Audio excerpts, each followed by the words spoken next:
I nat kaldte vinden sagte på mig til den stille sø af sølv. Der gled en sort svaneløs frem, som om den kendte vejen hjem. Under dens vinger så stilhed, dybere end tidens åndedræt. Ingen frygt boede i dens øjne, kun længslen efter evighed. Fra den første gyldne morgen gled en hvid svane mod daggry. Dens fjer bar 1000 soler, men hjertet hviler i fred. Da de mødtes på det stille vand, var der hverken skygge eller lys. Korringer bredte sig i stilhed og viskede: vi forenes for evigt. Solrum, bær mig stille videre til der, hvor mit sande væsen bor, hvor den sorte sol dybt i hjertet stille former morgenbrød. Solrum, jeg giver slip og bliver til, forbundet i den hellige strøm. I solens drømmeland bliver min sjæl ført hjem. Og det som falder er ikke borte, det skifter blot sin gamle dragt. Hver en tår bliver til en stille flod, hver nat føder en ny dag. Det jeg søgte boede i stilhed, under hvert et svar jeg fandt. Ikke enden på min rejse, men en dør til ukendt land. Væk fra lag forsvinder tyngden, masker synker i det stille hav. Det jeg troede jeg måtte være, synger ikke længere mit hjerte. Alt det som vil vokse i mig, kalder sagte på mig. Lys og dybde rækker hinanden deres vinger over søen.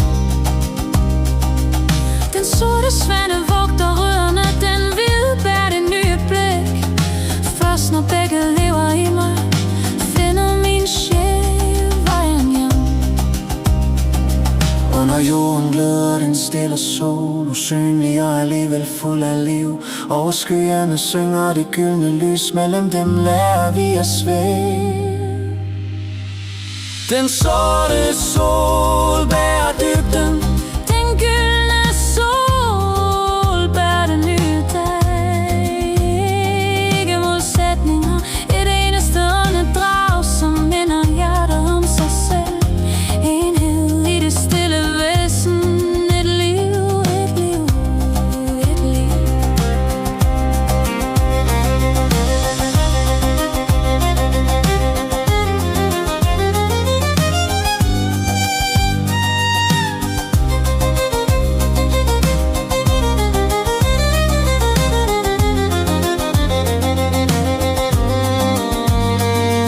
Sidste omkæd.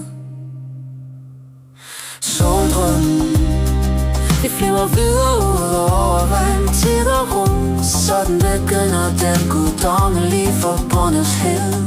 Soldrømmen, nat bliver til morgen, uden sejr, uden undergang.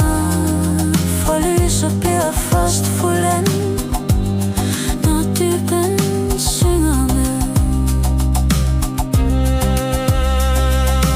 To svaner tegner deres cirkler, en sol over dem, en sol i dybet.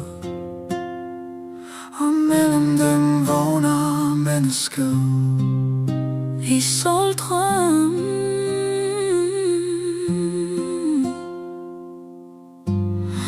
I sol.